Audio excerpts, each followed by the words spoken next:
Hey guys, it's Kai from World Class Card Fighters, and today's a very special day. It's actually Valentine's Day. So we're making this video to everyone who's playing Vanguard with their partners. And if you're not playing Vanguard with your partners, maybe you're playing Vanguard with your waifu or hanging out with your waifu. And even if you're not doing that, maybe you're just alone playing Vanguard by yourself, against yourself, that's fine. Because that means you've saved a lot of money. And that means you have money to buy new decks for Vanguard. So today we're going to have the next video in our what clan or deck to buy for Vanguard for standard. And we're going to get right into it and show you what to get. So let's continue on from where we finished last time. And that was saying buying Murakumo, Oracle Think Tank, and Royal Paladin for post deleter set for Springfest. And we've done the testing, we bought the Japanese cards to test with, and I gotta say, Murakumo is super legit. Murakumo is the best clan to come out of the deleter set. It's actually amazing. That there, Zangeki, that's a bait, alright? Zangeki's not the amazing card, it's this card. It's Shiryuki. Shiryuki, the effect, minus 10k to your opponent as an Excel clan is really good. If you play 2, that's like minus 15k, and you can go negatives. That amount of pressure for an Excel clan is insane. Deleters, Link Joker, turn them to 0, then attack like 3 times, then minus hand to restand their Vanguard. You don't even need to do that with Murakumo. You just Soul Blast 2, minus 10k, Soul Blast 2 again, minus 5k, they're in the negatives. You naturally have a lot of Excel circles because you're just Excel, so you just attack many times at like a negative power Vanguard. Furthermore, like to top it off, Shiryuki herself is a triple R. That means people are going to crack that set a lot. Shiryuki is going to stay cheap because everyone's looking for the Gust Blasters, everyone's looking for the other VRs, deleters and stuff. So they're going to crack a lot of Shiryukis. That means Murakumo is going to be budget. Right now, if you haven't bought Murakumo, I'd recommend you to get it. That deck will be on every single Springfest clan. Every Springfest team, sorry. When you buy it, the expensive cards are Zanbaku and Nullguard. That's it. Shiryuki, when the new stuff comes out, will be pretty cheap. And then you just need like 2 or 3 Zangekis, unless you're building a Zangeki build, right? Then everything else is like an R. So very affordable. Look into Murakumo for sure. Now the other 2 clans are Oracle and Royal. I mentioned them before, but things have changed. When we're talking about, in this series, we're talking about good but relatively affordable decks, right? Oracle, the price has gone up because the hype is real for Miyagi.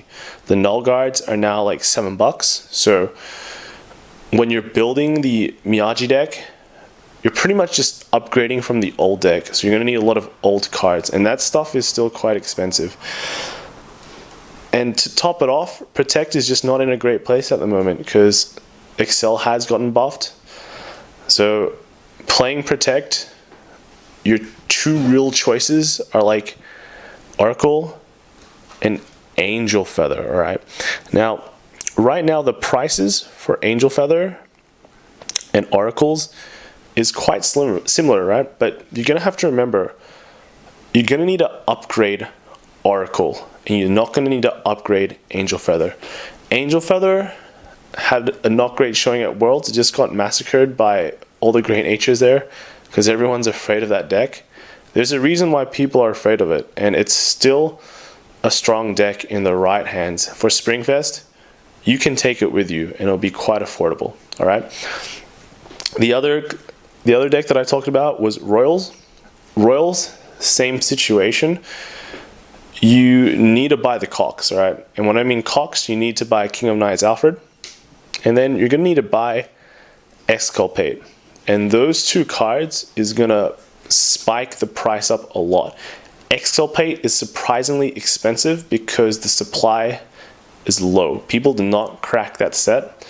So when people are looking for 2 of it now, the price is there. Then you need to buy everything else, like the blaster blades and stuff. That adds up on top of buying Mossford in the future, and then the Bedivirs and Ks. All right.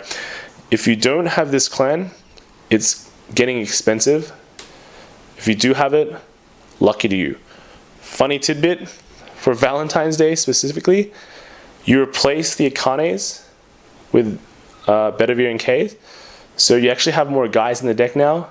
If your partner likes guys and bishies and stuff, this is the gift for them. They will love this clan because it's also strong. And then if you like to flex, if your friends like to flex, if your partner likes to flex, this is Royal Paladins is the flex clan, all right? Your Cockford has a PR, your Mossford has a PR, your triggers are all full art parallel foil. It looks bling bling. Then you can just go to like Vanguards and say, hey guys, when I write a deck list, I write 1 character less. I can write my deck list faster than you now. So if you like flexing like that for no reason, this is the clan for you, all right? Back on to more serious stuff. So we've been talking a bit about budgets, right? That starts with a B. I'd like to introduce another word that starts with a B. It's called boats. And what does boats have to do with Vanguard? Well, boats are great, all right? Everyone likes boats, but you don't really want to own a boat because boats are expensive to maintain. And that's similar to this, Shadow Paladin, all right? Shadow Paladin is like a boat. Everyone likes it, but it's also very expensive. When new set comes out, you need to pay the invisible Shadow Paladin tax, much like boat tax and all that stuff, right? So Shadow Paladin, after the deleter set, is very strong. The format is also very suited for Shadow Paladin. It gets a lot of new cards that allows it to increase its rush capabilities to make it more scary. So you definitely do want to look into having a Shadow Paladin guy on your team for Springfest, but you don't want to be the guy that buys the boat, all right? You don't want to be the guy that owns the boat. Likewise, you don't want to be the guy that owns the Shadow Paladin deck, all right? Because that's going to be a liability for you in the future. It's strong, but let's say you want to get into Shadow Paladin. You're paying like $40 for the PBD that you definitely still need. You need to buy the domains, you need to buy the null guards. That's already adding up to a lot of money, okay?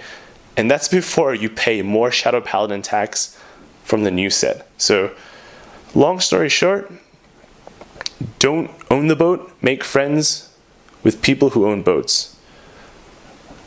Find friends, find Shadow Paladin friends, get them on your team. Now, another thing that's like a boat, but sexier, is Ezel, all right? Ezel is also very expensive, and that's because of premium. You're looking at Ezels, which are like $25 each. Then you're looking at Bowmans, okay? Bowmans are like $10 each right now because Bowmans is broken, another B word, all right? Because of that, you're trying to build this deck, it gets expensive. Don't get me wrong, standard Gold Paladin is pretty decent. It's quite strong, but you're also competing with premium Gold Paladin, which is also extremely strong.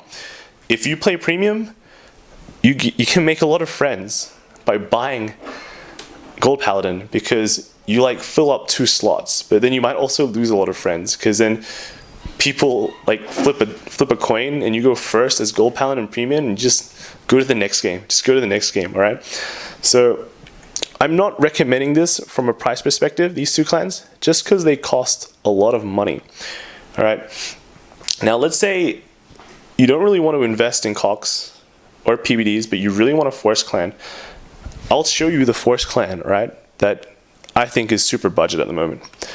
And that is Neo Nectar. Now, Neo Nectar hasn't had a huge amount of showing because people back then were afraid of Angel Feather. Neo versus Angel wasn't a great matchup that people liked. And people had this stigma where it was missing a PR. Now, when you look at Neo Nectar, right? Neo Nectar's expensive card is Cecilia. And that's because she looks amazing. Look at this. Look at these thighs, dude. Not just the thighs, other stuff. Yeah, right there. Now, her effect is really strong. Don't get me wrong. She's like, and her price is like 20 bucks. So you buy 4 Cecilias. That's it, okay? That's it. The rest of the deck is actually pretty cheap. The other triple Rs and double Rs that you need don't cost a lot of money. And then it's only going to get stronger because the PR is coming out, the one that it's missing, Sunlight Gardens Guide, I think that's what it's called, is coming out in the shop challenges. Right now, that card is actually very expensive, but as there are more shop challenges happening around the world, that card's price is going to lower a lot. One thing with Neos is that it makes a full field early for free and you rush your opponent. One thing with Vanguard is you could be playing the most IQ 200 deck in the format and it's just going to get rushed down and you can still lose. Rushing works in Vanguard. Go look at Gold Paladins and Premium. They rush everything down. They high roll. They win. You can build the best deck, pay the most amount of money. You will still lose to rush. So Neo with the freest rush is still quite competitive. When you look at the other Forest clans, when you look at the Royals, when you look at the PBDs or the Shadows, they can retire whole fields. Neos can't. Neos make up for that by having a better rush, freer rush, and a higher power game. Okay, so don't discount Neos. Compared to the other Forest clans, it's super cheap and still strong. The Lost clan is Great Nature. Now, Great Nature won Worlds. You can see that I actually don't have a standard Great Nature deck. Why? Because Great Nature is also affordable. I can go down to my shop and buy a Great Nature deck, and it's not going to rip a hole in my pocket. Okay, Great Nature deck is good. If you want a deck list, just look at the Worlds lists. And with Great Nature, it's still competitive post deleters. It's got a great engine that works well, and it's an advantage Excel. That's where it's at the moment. Excel clans that gain advantage are very strong. So coming in Springfest, it has RNG, but that's what teams are for.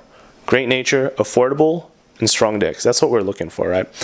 So these 3 clans, Merkimo, Neo Nectar, and Great Nature is what I'm currently recommending based on affordability, price, and strength. One thing to note is that they have revealed when the set after Bermuda is coming out, and that's June 7th for English. That has Royal support, which might make it strong. If you're into speculation, you still might want to get a Royals deck, and that might also serve you well throughout Springfest, but we will see. We will update you later on when we get more information about that set, alright? So I hope you guys have a great day, or what's left of Valentine's Day. Spend it well with your partner. If you don't have a partner, spend it well with your waifu. I don't know how you're going to play Vanguard with your waifu, but sure. And if you don't have a partner, just I guess you're single, so you can play Vanguard with yourself. But there's also a very good site which also has a lot of singles as well, and it's called wcc-tcg.com. You might be able to find the singles that you want, and with the money that you've saved, you can buy it, alright? So in the end, if you're single, there's always next year, but don't forget to have fun playing Vanguard. I'll see you guys in the next video. Oh, and don't forget, be friends with Shadow Paladin players.